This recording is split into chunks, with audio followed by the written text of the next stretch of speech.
हाँ जी, शुरू करते हैं द डबल ड्रामे का एपिसोड नंबर 14। एपिसोड की स्टार्ट होती है और हम देखते हैं सम्राट को जो कि डुक्सू को डांट लगा रहे होते हैं। वो कहते हैं कि वानिंग ने अगर ऐसा कुछ भी किया था तो आपको आके मुझे बताना चाहिए था, मुझसे बात करनी चाहिए थी, आप पहले ही जाके वानिंग से उलझ गए। तो वो कहते हैं डुक्सू कि अगर मैं एक कदम भी लेट होता तो शायद आज सैन यूरोन जीवित ना होते और शायद वो घायल हो चुके होते। सम्राट कहते हैं कि मैं मानता हूँ वानिंग वहाँ पे वो जो कुछ भी कर रही थी, लेकिन सोचिए इसके बाद से आपके जान को भी खतरा है, वो क्या क्या नहीं कर सकती है।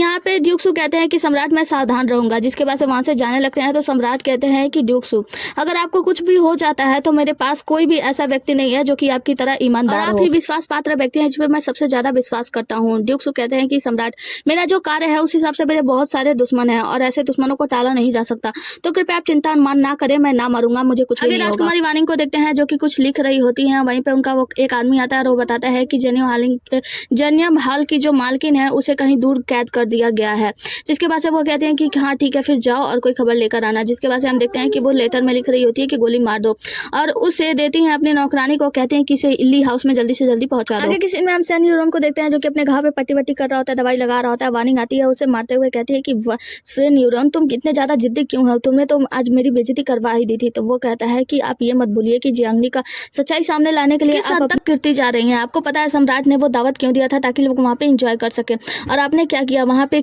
अगर किसी को चोट वोट लग जाती तो सम्राट आपको निश्चित रूप से कोई ना कोई सजा दे देते। तो आपको सोच समझ के काम करना चाहिए था, मैं तो बस आपको बचाने की कोशिश कर रहा था।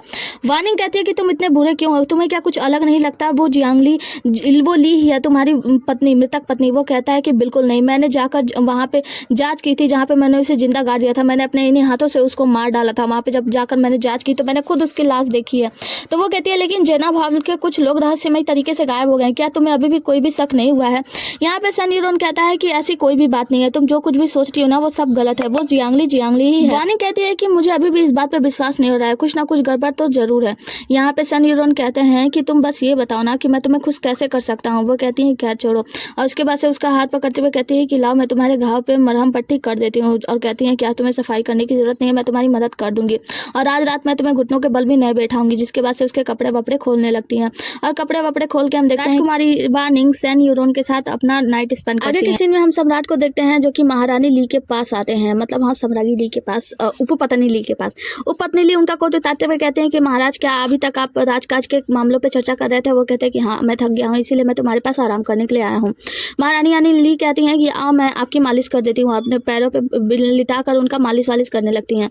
वो कहता है कि आपका मालिश करना बहुत ही ज्यादा अच्छा होता है सम्राट कहते हैं। तो वो कहती हैं कि महाराज मैं मंदिर जाना चाहती हूँ प्रार्थना करने के लिए। तो वो कहते हैं कि लेकिन आप मंदिर क्यों जाना चाहती है? वो कहती है कि मुझे याद है आपकी माँ यानी सम्राज्ञी जो थी पूर्व समय में, मतलब वर्ष के इसी समय में वो जाकर मंदिर में प्रार्थना करती थी, और मुझे भी वहाँ जाना है प्रार्थना करने के लिए, मुझे भी अपना कर्तव्य निभाना है। वो कहते हैं कि आप ऐसा सोचती हैं तो मुझे बहुत ही ज़्यादा अच्छा लगता है महाराज कहते हैं।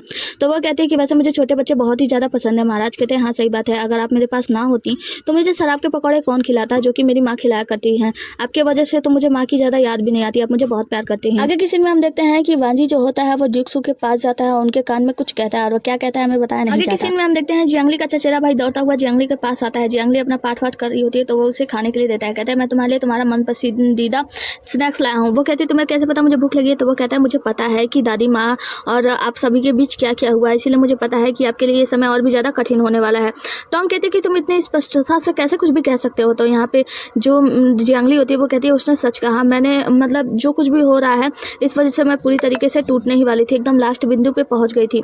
तो यहाँ पे चचेरा भाई कहता है कि अब आप क्या करोगी जियांगली? तो जियांगली कहती है अब मैं लुयांग जाऊंगी। तो वो कहता है लियांग? तो वो कहता है कि हाँ मैं लुयांग जाऊंगी ये परिवार के पास। वो कहता है कि हाँ आपने बिल्कुल सही कहा, ये परिवार वो तो बहुत ज़्यादा प्रतिष्ठित है, मतलब आपका भाई सी जी जो है वो बहुत ही ज़्यादा प्रतिष्ठित है, और अब तो उसको महाराज की तरफ से एक अच्छी पदवी भी दे दी गई है, तो आप गवर्नमेंट तरीके से भी उसकी नौकरी भी लग गई है, और ऊपर से उसके पास पैसे वैसे भी बहुत है। तो अगर आप उस परिवार से मेल मिलाप करते हैं तो आपके बारे में तो कोई कुछ बोल ही नहीं पाएगा। चाचा जी का तो छोड़ो, दादी जी भी आपको अलग ही नज़रिए से देखेंगी, मतलब आपको कोई टच भी नहीं कर सकता। अगर आप उस परिवार के साथ अपना रिश्ता अच्छा बनाती हैं तो आपको लुयांग जरूर जाना चाहिए। जिसके बाद से वो कहता है कि लेकिन अब यहाँ पे राजधानी में आपके बारे में लोग अच्छी अच्छी बातें करने लगे हैं, आपकी प्रतिष्ठा अच्छी होने लगी है, तो लुयांग जाने का क्या मतलब है ये सारी चीज़ों को छोड़कर? जहाँ पे जियांगली याद करती है ड्यूक्सू की, जहाँ पे ड्यूक्सू ने बताया था कि आपको पता है कि मैडम ली है नहीं यानी लेडी कॉन्सर्ट जो है ली, वो आपको लेकर जाना चाहती हैं मंदिर में प्रार्थना के लिए। तो वो कहती है तो फिर क्या? तो वो कहते हैं कि आपने जो भी कार्य कृत्य किए हैं हैं उसकी वजह से लोग आपको और भी ज़्यादा आकर्षित करने में कामयाब रही हैं। आप आगे क्या करेंगी आप सोच लीजिए, क्योंकि मैडम ली जो है वो सम्राट की पसंदीदा पत्नी है, तो उनकी बातों पे तो महाराज पूरा का पूरा विश्वास करेंगे। यहाँ पे जियांगली कहती है तो ऐसा लगता है कि मुझे इन विवादों से बचना होगा और जल्दीबाजी में कोई कार्य नहीं करना होगा। चचेरा भाई कहता है कि मैं सोच रहा हूँ कि आप वहाँ पे लुआंग सिटी इसीलिए जाना चाहती है ना क्योंकि जो ये सीजी है वो आपको पसंद करने लगा है। वैसे वो काफ़ी हैंडसम भी है, हालांकि मेरे जितना हैंडसम नहीं है लेकिन हैंडसम तो है, वो आपको पसंद करता है ना, तो आपकी उसकी बात तो बन ही सकती है। वैसे आप दोनों एक दूसरे को पसंद करेंगे वगैरह वगैरह। तो यहाँ पे जियांगली कहती है वैसे इसी दौरान आप लियूजू से भी बात कर सकते हैं। वो कहती है जियांगली तुम कैसी बातें कर रही हो, हम दोनों सिर्फ एक दोस्त है जीवन भर के लिए, मैं उसके बारे में कभी ऐसी बातें सोच भी नहीं सकता। और अपना मुंह के ऐसे ऐसे बहाने कर रहा होता है। यहाँ पे जियांगली भी अपना मुंह ढकती है, कहती है कि भाई चचेरे भाई आप ऐसे बातें कैसे कर सकते हो, हम लोग तो सिर्फ दोस्त हैं, मैं उनके बारे में सोच भी नहीं सकती। ये तीनों लोग यहाँ पे नाटक करने लगते हैं। आगे सीन में हम जियांगली और टोंग को अकेले पाते हैं, जहाँ पे टोंग कहती है कि आप वहाँ पे क्यों जाना चाहती है। वो कहती है कि लेडी जियांग के लिए मुझे वहाँ पे जाना ही होगा, मतलब जियांगली के लिए वहाँ जाकर उसके ये परिवार के साथ संबंध अच्छे करने होंगे। यहाँ पे टोंग कहती है कि उनका संबंध पहले बिगड़ चुका है, तो वो कहती है कि हाँ मैं जानती हूँ कि वो संबंध बिगड़ चुका है और वो लोग शायद मेरे साथ अच्छा व्यवहार भी ना करें, लेकिन फिर भी मुझे वहाँ पे जाना होगा उन लोगों का व्यवहार और सब कुछ सही करने के लिए, उनका रिश्ता सही करने के लिए, और जियांगली के लिए मुझे ये सब करना ही होगा। टोंग कहती है कि आप जियांगली के लिए बहुत कुछ कर रही हैं। तो यहाँ पे जियांगली बताती है कि ऐसी कोई बात नहीं है, दरअसल इसमें मेरा भी कुछ फ़ायदा है। मैं वहाँ पे जा रही हूँ क्योंकि उसके बगल में ही मेरा गाँव पड़ता है जहाँ पे मैं जाऊँगी। और मैंने सुना था कि सनी और ने कहा था कि मेरे पिता पे कोई गलत आरोप लगाया गया था और उनकी मृत्यु हो गई थी, शायद उनके लाश को दफनाया भी नहीं गया था। हालांकि ये ज़्यादा समय हो गया, लेकिन मैं चाहती हूँ कि जाकर उस सच्चाई का भी पता लगाऊँ। मैं जियांगली की सारे प्रॉब्लम्स को ख़त्म करके वहाँ पे जाके सच्चाई का पता लगाऊंगी। हालांकि इस राज्य में मतलब जियांगली के लिए बहुत सारी बातें बढ़ने लगी हैं, जियांगली को सभी लोग जानने लगे हैं, राजधानी में उसे अच्छा समझते हैं। अब मैं जाकर ये परिवार के साथ उसका रिश्ता सही करना चाहती हूँ, जिसके बाद से मैं अपना बदला भी ले लूँगी। हम जियांगली और जिंगरुई को देखते हैं, मतलब उसका चचेरा भाई, ये दोनों लोग आए होते हैं मार्केट में और यहाँ पे लीजू भी आती है। लीजू के आने के बाद सीजी की कमी होती है, वो अभी नहीं पहुँचा होता है। तो यहाँ पे जिंगरुई यानी चचेरा भाई कहता है कि वो सबसे लास्ट में आएगा तो वो हम सभी के पैसे का भुगतान करेगा, मतलब हम लोग जितना भी इंजॉय करना चाहते हैं वो सभी का पैसा वही भरेगा। इसके साथ ही साथ मुझे मैं वादा करता हूँ कि हम लोग आज बहुत ही ज़्यादा मस्ती करने वाले हैं। जिसके बाद से आता है ये सीजी हम लोग से माफ़ी मांगता है। तो हम देखते हैं कि यहाँ पे जो ल्यूज़ होती है वो उस पर लट्टू होने लगती है और उसे मिठाई देते हुए कहती है कि चलो अब हम लोग मस्ती करते हैं और सारा पैसा तो आप ही भरने वाले हैं ना ये सीजी, आपको तो सरकारी नौकरी भी लग गई। ये कह के ये लोग एक दूसरे को हाई फाई करते हैं। जिसके बाद से ये सीजी इन लोगों से माफ़ी मांगता है, कहता है कि माफ़ करना मेरे चाचा जी आ गए हैं तो मैं आप लोगों के साथ नहीं कर सकता। ल्यूज़ू का तो मूड खराब हो जाता है। ये सीजी कहता है कि माफ़ करना मेरे चाचा जी आए हैं, व्यवसाय के कारण मैं उनके साथ कुछ बातचीत करने के लिए जा रहा हूँ। जिसके बाद से हम देखते हैं कि इसके चाचा जी आते हैं, इन लोगों से माफ़ी मांगते हैं, कहते हैं कि माफ़ करना मेरी वजह से आप लोग अपना मेला एंजॉय नहीं कर सकते। वैसे मैंने एक रेस्टोरेंट में सीट बुक करा है, अगर आप लोग चाहो तो प्लीज़ हमारे साथ चलिए, मतलब हमारे साथ चलिए, हमारे साथ चल के एंजॉय कीजिए। तो यहाँ पे जिंगरुई कहता है कि वैसे आप लोग के साथ चलेंगे उतने ऊपर रेस्टोरेंट में, वहाँ से तो कुछ मजा मस्ती भी नहीं कर सकते, कुछ देख भी नहीं सकते, तो जाने का क्या ही फायदा। ये सीधी अपने चाचा के साथ जाने लगता है। तो जियांगली कुछ सोचती है, फिर उनके पीछे पीछे जाती है, कहती है कि चाचा क्योंकि आप इतने प्यार से बुला रहे हैं तो मैं आप लोगों के साथ चलती हूँ। जिसके बाद से चाचा कहते हैं हाँ हाँ क्यों नहीं, चलो हमारे साथ चलो। जिसके बाद से जियांगली जो होती है अपने दोनों दोस्तों को कहती है, मतलब चचेरे भाई और ल्यूजू को कहती है कि ठीक है मैं जा रही हूँ, तुम लोग अपना एंजॉय करो, बाय बाय, और वहाँ से निकल जाती है। ल्यूजू बहुत ही ज़्यादा गुस्सा करती है, कहती है कि ऐसे हमारी दोस्ती खत्म, मतलब तुम हमें छोड़ के चले गए ऐसे मेले में। तो यहाँ पे जिंगरुई कहता है कि चलो मेरे साथ चलो, मैं तुम्हें एक गेम दिखाता हूँ, हम दोनों मिलकर खेलते हैं। और वो ऐसा गेम है ना जो दो लोग खेलते हैं और तुम्हें पता है हम दोनों को खेलने पर अच्छा सा तोहफा भी मिलेगा। ल्यूजू कहती है नहीं मुझे इसमें कोई भी इंटरेस्ट नहीं है। तो जिंगरुई कहता है चलो ना, मुझे पता है कि तुम्हें बहुत ही ज़्यादा मजा आएगी, प्लीज़ चलो मेरे साथ। और दोनों लोग चले जाते हैं। आगे किसी में हम देखते हैं कि ये तीनों लोग रेस्टोरेंट में होते हैं, जहाँ पे जियांगली अपने चाचा जी से कहती है कि चाचा जी उस समय मैं अज्ञानी थी, छोटी थी, हमारे परिवार के बीच कुछ ऐसी बातें हो गई जिसके वजह से हमारे परिवार से, मतलब जियांग परिवार से और ये परिवार से कुछ अच्छा रिश्ता नहीं है। लेकिन आप जब व्यवसाय के मामले में यहाँ पे आए तो जियांग परिवार से आपको एक बार मिलना चाहिए था ना। तो वो कहते हैं कि दरअसल मैं व्यवसाय के मामले में जल्दी ही आया हूँ कुछ काम के लिए, तो इसीलिए मैं मिलने से थोड़ा सा कतरा रहा था, मैं नहीं मिला। तो यहाँ पे जियांगली कहती है तो मेरे पिताजी तो प्रधानमंत्री थे ना, आपके व्यवसाय के मामले में काम का ज़्यादा आसान करवा देंगे है ना। तो चाचा जी कहते हैं हाँ कह तो तुम सही रही हो, अगर तुम ऐसा कहती हो तो मैं ज़रूर मिलने के लिए आऊँगा। तो जिसके बाद से जियांगली कहती है कि आप कल आना, मैं पिताजी से बात करूँगी कि वो आपके व्यवसाय में आपकी हेल्प कर दें। जिसके बाद से चाचा जी कहते हैं हाँ हाँ तुम कह रही हो तो मैं आऊँगा ना। तो उसके बाद से कहती है कि हाँ इस बारे में क्या रहेगा, आप आइएगा तो उनसे कहिएगा कि परसों मैं आपके साथ ये परिवार के लिए लुयांग लौटने जा रही हूँ, मतलब लुयांग सिटी चलना चाहती हूँ आपके साथ, ताकि मैं ये परिवार के साथ अच्छा रिश्ता बना सकूँ। मैं बचपन बचपन में बहुत ही ज़्यादा छोटी थी, मुझसे कुछ गलतियाँ हो गई, मुझे माफ़ कर दीजिए। इसकी वजह से हमारे परिवार के बीच कुछ बहुत ज़्यादा गलतफ़हमियाँ हो गई हैं, तो मैं आपसे अनुरोध करूँगी कि आप ऐसा ज़रूर करना। चाचा जी कहते हैं कि हाँ वो तो ठीक है, लेकिन इसके लिए तो तुम्हें तुम्हारे पिता की अनुमति लेनी होगी ना। तो जियांगली कहती है हाँ मुझे मालूम है, लेकिन मुझे विश्वास है चाचा जी, जब आप कहेंगे उनसे ना कि आप मुझे लुयांग सिटी ले जाना चाहते हैं तो वो निश्चित रूप से हाँ कर देंगे, वो कभी भी मना नहीं करेंगे। तो मैं आपसे अनुरोध करती हूँ कि आप कल जब आना तो पिताजी से एक बार इस बारे में बात जरूर करना कि आप मुझे लुयांग सिटी ले जाना चाहते हो, मैं आपके साथ आने के लिए तैयार हूँ। जिसके बाद से चाचा जी कहते हैं हाँ हाँ क्यों नहीं, अगर तुम ऐसा चाहती हो तो मैं ऐसा जरूर करूँगा। उसके बाद से जियांगली कहती है कि ये जी और चाचा जी आप लोग यहाँ पे एंजॉय करने के लिए आए हैं, तो आप लोग खाइए पीजिए और व्यवसाय की बातें कीजिए और मैं चलती हूँ। जिसके बाद से वो जाने लगती है। ये जी कहता है कि मैं इसे बाहर तक छोड़कर आता हूँ। ये जियांगली को बाहर छोड़ने के लिए जाता है और चाचा जी कहते हैं कि जियांगली में कुछ तो अलग है, मतलब कुछ सरल नहीं है, कुछ तो अलग है। बाहर आती है तो ये जी उनसे बात करते हैं। ये जी कहते हैं कि आपने तुरंत ही मतलब कुछ समय पहले ही लुयांग जाने के बारे में योजना बनाई है ना, तो आपने ऐसा क्यों किया? आप लुयांग सिटी क्यों जाना चाहती है अपने मामा के घर, जहाँ पे ये कहती है कि मेरे मामा के घर से रिश्ते खराब है तो मैं उस रिश्ते को सही करना चाहती हूँ। और कुछ समय पहले महल में जो दुर्घटना घटी, मतलब मैं और आप जो ड्रंक करके एक कमरे में भेज दिए गए थे, वो सब आपको पता है किसने किया?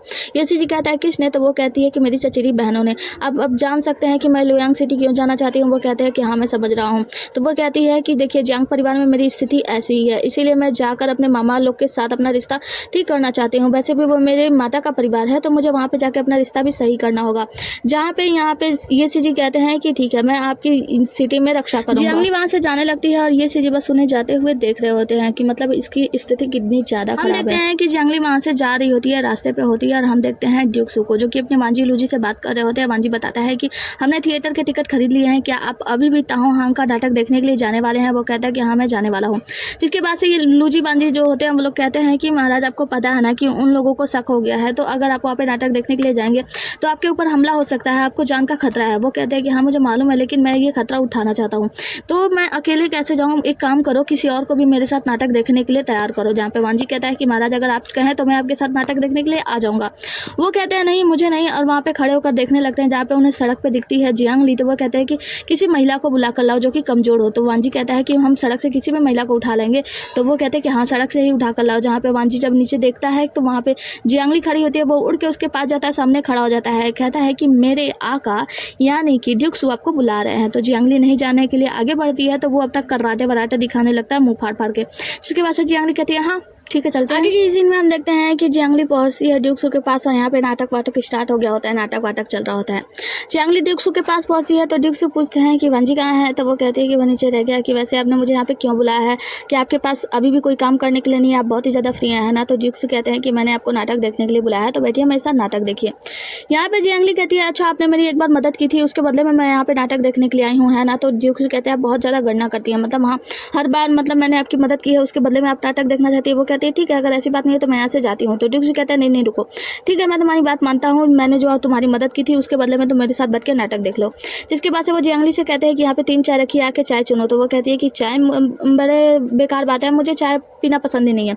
तो ड्यूक सू कहते हैं यहाँ पे 3 कलर की चाय है, मीठी खट्टी और तीखी। जियांगली एक चाय का प्याला उठाती है और कहती है कि इसका क्या मतलब है? तो कहते हैं कि बस तुम चाय चुनो। जिसके बाद से वो एक चाय को चुनती है, उसे पी लेती है, कहती है कि चाय कड़वी है।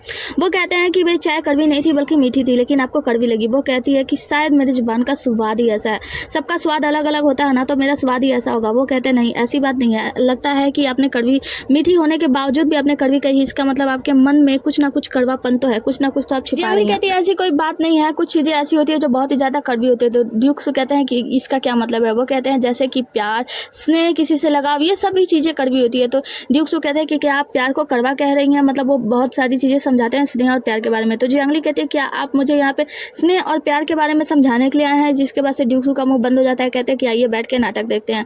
ये दोनों लोग बैठ के नाटक देखने लगते हैं। हाँ तो नाटक बहुत ही ध्यान से देख रही होती है जियांगली। यहाँ पे दोनों लोगों का नाटक जो होता है बहुत ही गजब का होता है। जियांगली अपने नाटक देखने में बिजी होती है और ड्यूक सू जियांगली को देखने में बिजी होते हैं। मतलब ड्यूक सू बड़े ही ध्यान से निहार रहे होते हैं जियांगली को कि वो कैसे व्यस्त है नाटक देखने में। यहाँ पे इन दो लोगों का नाटक वाटक जो होता है वो खत्म होता है, दोनों लोग सबको प्रणाम करते हैं, सभी लोग ताली वाली बजाते हैं, जिसके बाद से दोनों लोग अंदर चले जाते हैं। कहते हैं ऐसा लगता है आपको नाटक के बारे में बड़े अच्छे से पता है। वो कहते हैं कि हाँ ये नाटक मतलब काफी अच्छा था। तो यहाँ पे ड्यूक सू कहते हैं कि असली नाटक तो अभी बाकी है। तभी हम देखते हैं अंदर से ताहो हांग आती है और वो अपना नाटक स्टार्ट करती है। मतलब अजीब सा सॉन्ग बनता है, ऐसे ही कुछ आवाज़ आ रही थी। वो डांस वांस कर रही होती है और जियांगली इस नाटक को भी बड़े ध्यान से देख रही होती है।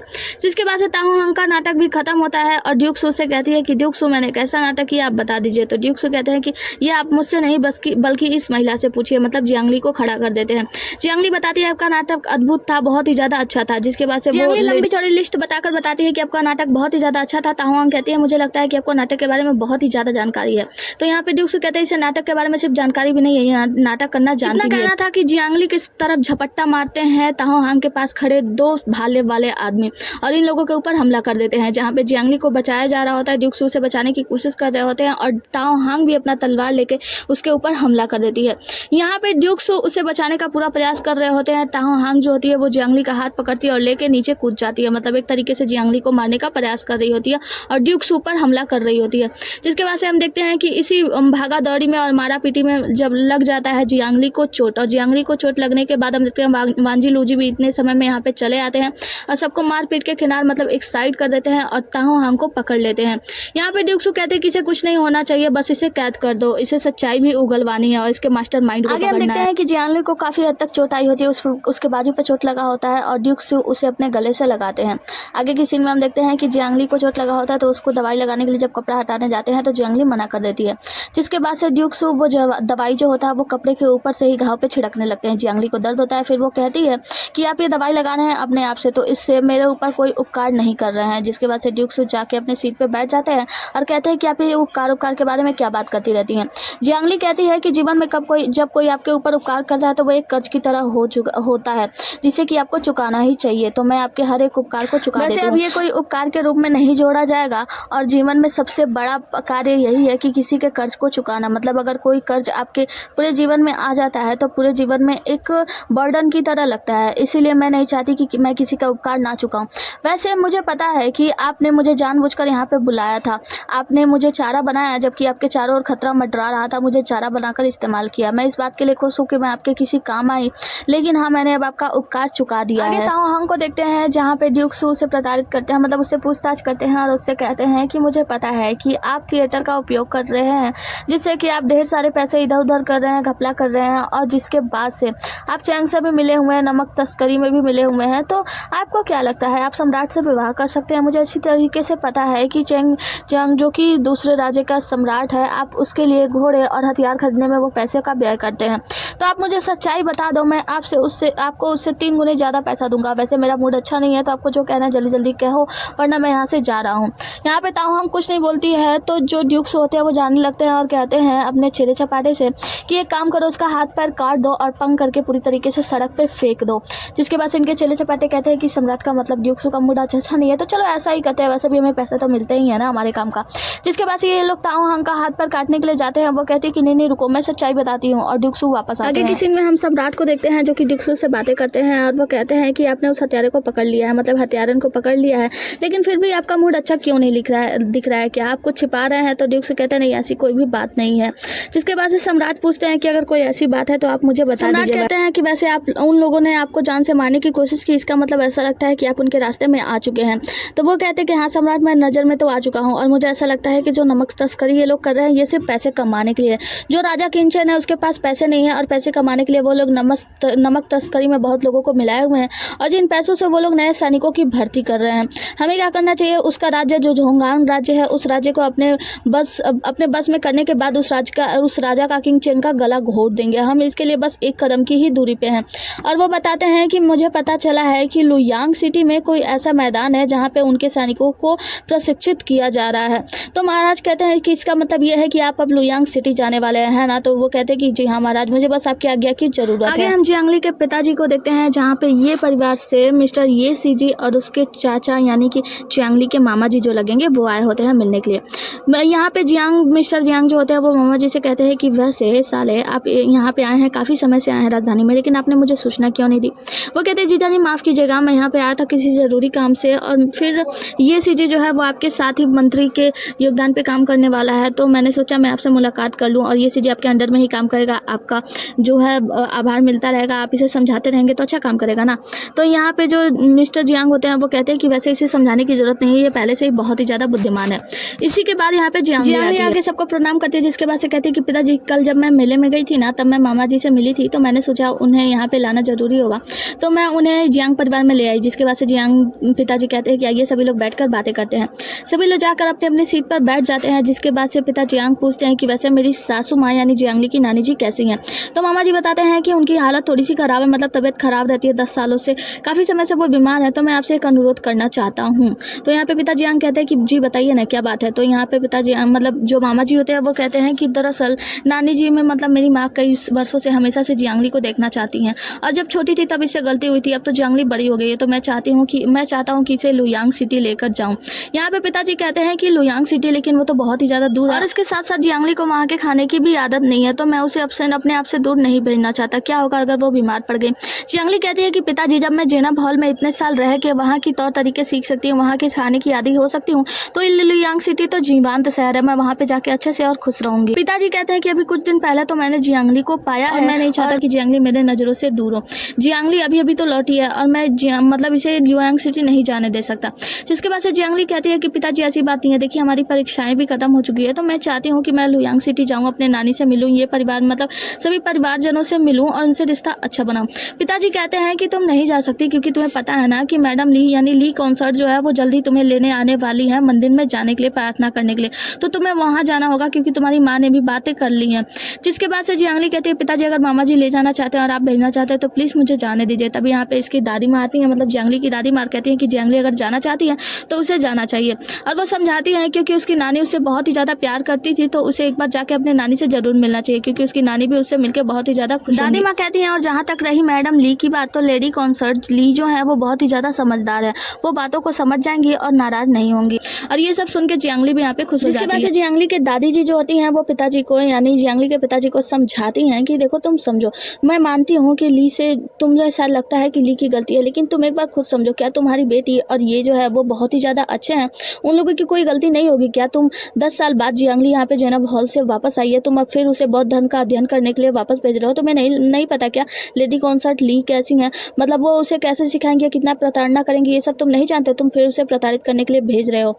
मुझे मालूम है ये अच्छी बात है कि तुम्हारी पत्नी यानी जो सूरन है वो जाकर लेडी कॉन्सर्ट ली से बातें करती है, ये सही है, लेकिन एक पति के रूप में, एक पिता के रूप में तुम्हें सोचना चाहिए, तुम्हें ये फैसला करना चाहिए कि उसे कैसा व्यवहार करना चाहिए, क्या सोचना चाहिए क्या नहीं सोचना चाहिए। तुम्हारी पत्नी यानी जो जियांगली की सौतेली माँ है वो तो बस अपने बारे में सोचती है, बहुत ही ज़्यादा स्वार्थी है, वो बहुत ही ज़्यादा समझाती है, जिसके बाद से पिताजी समझ जाते हैं। सौतेली माँ तीसरी बेटी से कहती हैं कि देखो तुम्हारी बहन जो जियांगली है वो बौद्ध धर्म का अध्ययन करने से बचने के लिए लुयांग सिटी जा रही है, तो तुम्हें उस मौके का फ़ायदा उठाना है, तुम्हें अपने पिता की नज़रों में और बाकी दुनिया वालों के नज़रों में अच्छा बनना है, बहुत ही ज़्यादा ऊपर उठ जाना है। जिसके बाद से जब जियांगली यहाँ पे सिटी में वापस आया, मतलब राजधानी में वापस आए, तो उसकी कोई भी इज्जत ना रह पाए और उसे पता चल जाए कि आप ही परिवार के मुखिया हैं, मतलब आपको सबसे नंबर 1 पे आना है। यहाँ पे हम इसकी बेटी को देखते हैं, तीसरी बेटी, जो कि बहुत ही ज़्यादा उदास होती है और रो रही होती है, कहती है क्या मिस्टर जोहू से मेरी सगाई सच में टूट चुकी है, माँ मैं उसे बहुत ज़्यादा प्यार करती हूँ। इसकी सौतेली माँ समझाती हैं कि देखो तुम्हें प्यार व्यार पढ़ने की ज़रूरत नहीं है, जब तुम बड़ी हो जाओगी तो तुम्हें पता चलेगा ना कि दुनिया में प्यार सबसे कम कीमती चीज़ होता है, तो तुम प्यार व्यार के चक्कर में ना पड़ो, मैं तुम्हें उससे भी बहुत ही ज़्यादा अच्छा व्यक्ति ढूंढ के लाऊंगी। जिसके बाद से वो कहती है लेकिन माँ मैं सच में उसे बहुत ज़्यादा चाहती हूँ। तो उसकी माँ कहती है कि तुम पागल ना बनो, तुम चिंता ना करो, मैंने तुम्हारा रिश्ता बहुत अच्छे घर में देखा है और वो बहुत ही ज़्यादा अच्छा रहेगा, तुम्हें बहुत ज़्यादा खुश रखेगा। हम देखते हैं कि जो तीसरी बहन होती है वो मुंह फुलाकर दूसरी तरफ मुंह करके सो जाती है। आगे की सीन में हम देखते हैं जियांगली को, जो कि अपना सामान वामान तैयार करके आ रही होती है लुयांग सिटी जाने के लिए। यहाँ पे इसका चचेरा भाई और लिू जू ये दोनों लोग भी आते हैं। लिू जू से ढेर सारा सामान देते हुए कहती है कि ये तुम्हारा पसंदीदा स्नैक्स है, तुम्हारा पसंदीदा खाना है। यहाँ पे चचेरा भाई उसके लिए भी ढेर सारा स्नैक्स वगैरह लेकर आया होता है कि ये सब तुम्हारे लिए, बहुत सारा खाना लेकर आया होता है। जिसके बाद से टोंग भी ये सारा सामान लेके एक तरफ रखती है। यहीं पे ये सी जी आते हैं, ये भी ढेर सारा सामान देते हैं, कहते हैं कि तुम्हारे लिए पसंदीदा स्नैक्स है, रास्ते में भूख लगे तो खा लेना। जियांगली ये सब कुछ रख लेती है, कहती है कितने सारे सामान की क्या जरूरत थी। तो वो लोग कहते हैं कि रास्ता बहुत लंबा है ना, पता नहीं तुम्हें भूख लगेगी, किस चीज़ की आवश्यकता होगी। यहाँ पे जियांगली कहती है तुम लोग चिंता मत करो, सब कुछ ठीक हो जाएगा और रास्ते में खाने के लिए मेरे पास बहुत सारा सामान है। यहाँ पे सब एक दूसरे को चिढ़ा रहे होते हैं। ये सी जी कहता है देखो चिंता मत करो, मैंने चाचा से बात कर ली है। चाचा जी आवाज़ लगाते हैं कि जियांगली आओ हमें चलना है क्योंकि समय हो चुका है। जियांगली गाड़ी की तरफ आगे बढ़ती है तो लिू जो उसके पास आती है, हाथ पकड़ती है, कहती है अभी तो हमने पार्टी भी नहीं की थी और तुम अभी जा रही हो, अभी तो हमारा मिलना भी अच्छे से नहीं हुआ। ये सी जी कहता है कि कल लालटेन फेस्टिवल मेरी वजह से बर्बाद हो गया, चिंता मत करो, जब जियांगली वापस आएगी तो मैं तुम लोगों को पार्टी दूंगा। चचेरा भाई ये सुन के खुश हो जाता है। लिू जो आती है तो ये सी जी के बगल में खड़ी हो जाती है, जिसके बाद से कहती है हाँ तुमसे भुगतान तो करवाना ही होगा, तुमने हमारी हमारी पार्टी जो ख़राब कर दी थी। जिसके बाद से हम देखते हैं कि जियांगली जाकर अपने गाड़ी वाड़ी में बैठ जाती है और सभी लोग इसे विदाई देते हैं। आगे की सीन में हम जियांगली को देखते हैं जो कि अपने गाड़ी से यहाँ से निकलती है और गाड़ी के खिड़की से पर्दा वर्दा हटा के देख रही होती है। ड्यूक सू जिस जगह पे रहते हैं उस जगह को भी देखती है और अपने पुराने समय को देखती है जहाँ पे ये अपने पति के साथ एंजॉय किया करती थी। वो सोचती है कि मैं जा तो रही हूँ लेकिन वापस आऊंगी, इसका बदला जरूर चुकाऊंगी, मतलब हाँ इसका बदला चुका दूंगी। जिसके बाद से हम ड्यूक सू को देखते हैं जो कि अपने कमरे में बैठे होते हैं। तो यहाँ पे वांजी लूजी जो भी होता है वो आके बताता है कि हमें पता चल चुका है कि लुयांग सिटी में जो किंग चेंग है, किंग चेंग राजा का जो मित्र है जो कि उसके लिए कार्य कर रहा है, उसका नाम चू लैंग है। और चू लैंग हालांकि लुयांग सिटी में हमेशा से नहीं रहता। मैंने अपने खबरियों से पता लगाया है कि चू लैंग जो है उसकी एक प्रेमी भी है जो कि वुलान है, सिहुआ है, जो वैश्यालय की सबसे बड़ी वैश्या है, मतलब सबसे अव्वल दर्जे की वैश्या है। यहाँ पे जो ड्यूक सू होते हैं वो कहते हैं कि ये परिवार को बुरी तरीके से फंसाया जा चुका है, अभी तो इनको इनके बारे में खबर भी नहीं है। जहाँ पे वान जी कहता है जी महाराज, जिसके वजह से वो कहते हैं कि ऐसा लगता है कि लुयांग सिटी जाना ही होगा। यहाँ पे जो लू जी होता है वो कहता है कि क्या संयोग है, हे प्रभु आपको पता है जियांगली भी वही लुयांग सिटी के लिए जाने वाली है। और मैंने सुना है, मतलब पता लगा है अपने खबरियों से, तो पता लगा है कि वो अपने मैगे वाले लोगों से भी मिलने वाली है। तो यहाँ पे ड्यूक सू कहते हैं कि तुम अपने आप को 15 कोड़े मारो। वो कहता है क्यों, आपने ही तो कहा था कि जियांगली के बारे में खबर रखो। वो कहता है कि हाँ मैंने कहा था, लेकिन इसका मतलब ये नहीं है बेतुके के खबर लेकर आओ। तो वो जब बोलता है तो वो कहते हैं ठीक है फिर 5 कोड़े और मारो, और वहां से चला जाता है। लू जी को तो हर बार पिटाई लगी रही होती है। हम देखते हैं कि राजधानी से होकर ये लोग लुयांग सिटी को पहुंच जाते हैं और यहाँ पे जो मामा जी होते हैं वो अपने आदमी से कहते हैं कि जाओ मैडम ये से बता दो, मतलब मेरी माता जी से बता दो। लेकिन फिर जियांगली की तरफ देखते हैं और कहते हैं कि खैर जाने दो, हम वही करेंगे जो हमारा मन करेगा, उनसे जाकर बता दो कि मैं राजधानी वापस आ गया हूँ। हम देखते हैं कि ये लोग ये परिवार के बाहर पहुंच जाते हैं जहाँ पे मामा जी उतरते हैं और अपनी पत्नी को बुला रहे होते हैं कि प्रिय तुम कहाँ हो। तो वहाँ पे नौकर आता है और बताता है कि दुकान पे कोई व्यक्ति आया है जो कि सामान वापस करना चाहता है और मालकिन वहाँ पे मतलब वो सब कुछ संभालने के लिए गई है। जहाँ पे जियांगली थोड़ी सी चिंतित होती है। माता जी कहते तुम चिंता मत करो, वो जल्द ही तुम्हारी मामी जी आ जाएंगी और तुम्हें पता है वो तुम्हारा बहुत अच्छे से ख्याल रखेंगी, तुम आओ मैं कमरे में तुम्हें ले चलता हूँ। जिसके बाद उन्हें कमरा उनका जगह दिखाते हुए कहते हैं कि आप लोग जाके आराम करो, जैसे ही मैं मामी जी आएंगी तुम्हारी ना मैं उनसे बोल दूंगा कि वो तुम्हारा आदर सत्कार करें। वो कहती है आप चिंता मत करो, आप भी दूर से आए जाके आराम कीजिए। तो मामा जी वहाँ से चले जाते हैं। जिसके बाद से जियांगली टोंग से बात करती है तो हमें पता चलता है जियांगली कहती है कि ये परिवार कहीं किसी मुसीबत में भी तो नहीं है क्योंकि यहाँ पे कोई भी नहीं है। किसी में हम मामी जी को देखते हैं जिसका नाम है मैडम झांग। तो मैडम झांग आती हैं और अपने नौकरानी से बात करती है कि मेरे पति जल्दी आने वाले हैं तो उनके हाथ के लिए हैंड कवर जो बनाया जा रहा है वो जल्दी तैयार करा दो। जिसके बाद से ये लोग कमरे में बैठती हैं और बातें करती हैं। तो उनकी नौकरानी उन्हें बताती है कि आपको पता है कि बगल में पता है पड़ोसियों के बारे में इन लोगों को वो क्या बोलते हैं चुगली करना बहुत ही ज़्यादा पसंद होता है ना। तो ये कहती है कि पड़ोस में एक औरत है जिनके यहाँ एक छोटी लेडी आई है, मतलब उसके पति उनको चीट कर रहे हैं। तो वो कहती है कि मेरे पति तो ऐसा कभी नहीं करेंगे। तभी एक नौकरानी आती है उनके कान में कहती है कि आपके घर में एक छोटी मालकिन कोई छोटी सी लड़की आई है।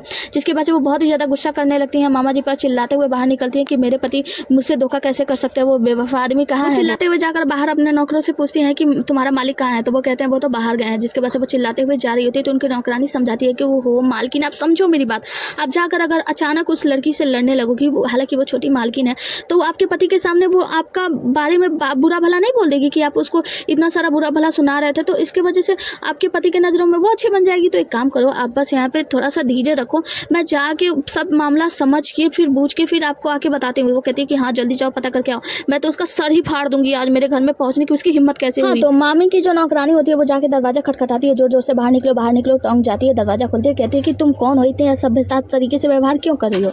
जिसके बाद से वो नौकरानी जो होती है वो टोंग से कहती है कि अच्छा तो तुम छोटी मालकिन की बहन हो ना, मुझे विश्वास है, तुम अपने छोटी मालकिन को कहो कि वो सामने आए, मेरी छोटी मालकिन को बोलो वो सामने आए, मुझे उसे देखना है, वो कितनी असभ्य लड़की है ना, एक घर तोड़ रही है, मतलब हमारे ये परिवार को गंदा कर रही है बुरी तरीके से। टोंग कहती है कि तुम कौन हो असभ्य महिला, यहाँ से निकल जाओ। लेकिन वो औरत मतलब जो नौकरानी होती है वो नहीं मांग रही होती है और वो आके टोंग से लड़ाई करने लगती है। टोंग उसे झपट्टा मारती है, मतलब दोनों एक दूसरे से लड़ाई करते हैं। उसके बाद से टोंग उसे धक्का मार के घर से बाहर निकाल देती है, कहती है कि मेरे कमरे में वापस मत आना, और उसके बाद से दरवाजे को बंद कर देती है। जिसके बाद से नौकरानी कहती है कि तुम्हारी हिम्मत कैसे हुई मुझे मेरे साथ ऐसा व्यवहार करने की, और नौकरानी वहाँ से गुस्से में चली जाती है। अब टोंग जैसे ही अंदर आती है तो जियांगली बाहर आती है और कहती है कि क्या हुआ, कौन आया था। तो वो कहती है कि मालकिन मुझे ऐसा लगता है कि हमें यहाँ पे नहीं रहना चाहिए, ये परिवार में आपकी देखो बेइज्जती हो रही है। पहले तो उन्होंने कहा कि आप छोटी मालकिन हो और मैं आपकी बहन हूँ, मतलब इतने असभ्य तरीके से नौकरानी बात कर रही थी, हम ऐसा लगता है हमें यहाँ नहीं रहना चाहिए। जियांगली कहती है देखो हमें पता लगाना होगा कि आखिर बात क्या है, हमें बाहर जाके देखना होगा, फिर जब मामा जी आएंगे तो बात तो एक क्लियर हो जाएंगी। अब नौकरानी आती है और मामी जी को ढेर सारा भड़का देती है कि उसने तो मुझे घर से बाहर निकाल दिया, दरवाजा बंद कर दिया। मामी जी कहती है उसकी इतनी हिम्मत, मेरे पति का सपोर्ट है ना उसके पास, इसीलिए वो इतना बन रही है, उसे सबक तो सिखाना होगा। तो वो कहती है हाँ मालकिन, छोटी मालकिन बहुत ही हद से ज़्यादा बाहर निकली है तो हमें निकलना होगा। तो वो अपना बंदूक लेती है, गुस्से में छोटी मालकिन की तरफ यानी जियांगली के कमरे की तरफ जाती है, उसका दरवाजा खोलती है और सारे कमरे की जाँच करती है। जहाँ पे जब जियांगली नहीं मिलती है तो ये मामी जी जो होती हैं वो कहती हैं कि उसे मुझे लगता है कि उसे पता चल गया था कि मुसीबत आने वाली है, इसीलिए वो यहाँ से चली गई मेरे पति से बात करने के लिए, शिकायत करने के लिए। आगे की सीन में हम जियांगली को जो देखते हैं जो कि टोंग के साथ कहीं जा रही होती है। टोंग पूछती है कि मालकिन हम कहाँ जा रहे हैं, तो जियांगली कहती है बस मेरे साथ चलो, मैं किसी पुराने दोस्त से मिलने जा रही हूँ। टोंग कहती है पुराना दोस्त। तभी हम देखते हैं कि यहाँ पे एक औरत जो होती है वो कपड़ा वपड़ा सुखा रही होती है। वो कहती है कि रुको, क्या तुम लोग ओंग जी से मिलने के लिए आए हो? तो जियांगली कहती है हाँ। बूढ़ी महिला कहती है कि अगर तुम उसे ढूंढने आई हो तो वो यहाँ पे नहीं है। तो वो कहती है तो वो कहाँ गई है? वो कहती है कि अगर तुम्हें उसे ढूंढना है तो सिहुआ वेश्यालय में जाओ। टोंग पूछती है सिहुआ वेश्यालय क्या है? तो वो बताती है कि ये लुयांग सिटी का सबसे मशहूर वेश्यालय है। ड्यूक सू को देखते हैं जो कि वेश्यालय के बाहर पहुंच चुके होते हैं। यहाँ पे लूजी कहता है कि हम लोग यहाँ पे वुलान पे नजर रखेंगे, अगर उसे पता चल गया तो लू चैंग को हम लोग कभी भी पकड़ नहीं पाएंगे। तो हमें ऐसा करना होगा कि वहाँ पे हमें मेहमान बन के जाना होगा कि हम लोग भी उस वेश्यालय में मस्ती करने के लिए आए हुए हैं। ड्यूक सू कहते हैं क्या कहने का मतलब है, कौन जाने वाला है? तो लूजी कहता है कि हम सभी को देखकर आपको क्या लगता है कौन वहाँ का मेहमान बनने के लायक है? और वो ड्यूक सू की तरफ देखता है, जिसके बाद हम ड्यूक सू को अंदर देखते हैं वेश्यालय में, जहाँ पे वो कह रहे होते हैं कि वुलान के साथ मेरी व्यवस्था कराओ, मैं उससे मिलना चाहता हूँ। बूढ़ी महिला कहती है कि आप चिंता मत करो, आपकी व्यवस्था की गई है, बस आप यहाँ पे इंतजार करो, अभी वुलान कुछ समय में आपको बुला लेगी। जिसके बाद एक औरत आती है, मतलब एक लेडी आती है और बताती है बूढ़ी महिला से कि बाहर एक लेडी आई है जो कि आपसे मिलना चाहती है। मैं यहाँ पे बूढ़ी महिला जाती है और बाहर देखती है कि वहाँ पे जियांगली होती है। जियांगली उससे कहती है कि मैं क्यों यांग जी से मिलना चाहती हूँ। तो बूढ़ी महिला कहती है कि महिला देखो ये वेश्यालय है, यहाँ पे पुरुषों का तो स्वागत है लेकिन औरतों को ना औरतों को हम यहाँ पे नहीं आने देते, आप लोग यहाँ पे एक्सेप्ट नहीं होना। तो यहाँ पे जो जियांगली होती है वो कहती है देखिए मैं किसी की पत्नी नहीं हूँ, तो मैं यहाँ पे किसी को परेशान करने के लिए और किसी की पोल वोल खोलने के लिए नहीं आई हूँ, मैं बस क्यों यांगसी से मिलने चाहती हूँ। और उसे ढेर सारे पैसे देती है, कहती है कृपया मेरी एक बार उससे मुलाकात करा दीजिए, मैं उससे कुछ पूछताछ करना चाहती हूँ। आगे की सीन में हम देखते हैं कि ड्यूक सू वहाँ से सीढ़ियों से होकर निकलते हैं और ड्यूक सू जाकर एक कमरे में चले जाते हैं, मतलब वुलान के कमरे में। और दूसरी तरफ हम जियांगली को देखते हैं, उसे लेकर एक महिला लेके आती है और कहती है इधर जाके आपको क्यूआंगसी का कमरा मिल जाएगा। यहाँ हम देखते हैं कि ड्यूक सू जो होते हैं वो वुलान के पास जाते हैं और कहते हैं कि आप कौन है? तो वो एक पुरुष बन के बैठी होती है। वो कहता है कि मैं एक पुरुष हूँ, यहाँ पे एंजॉय करने के लिए आया हूँ। जब तक वुलान यहाँ पे नहीं आती, आप भी वुलान के प्रशंसक हैं, मैं भी वुलान का प्रशंसक हुआ, ये साथ में बैठ के चाय वाय पीते हैं। जिसके बाद से ड्यूक सू कहते हैं कि हाँ क्यों नहीं, और उसे बड़े ध्यान से देख रहे होते हैं।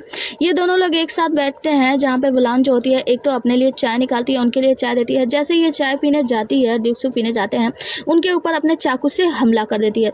जिसके बाद से ड्यूक सू हमला को रोकते हुए उसके ऊपर दोबारा हमला करते हैं, मतलब ये दोनों एक दूसरे के ऊपर हमला कर रहे हैं और बच रहे हैं।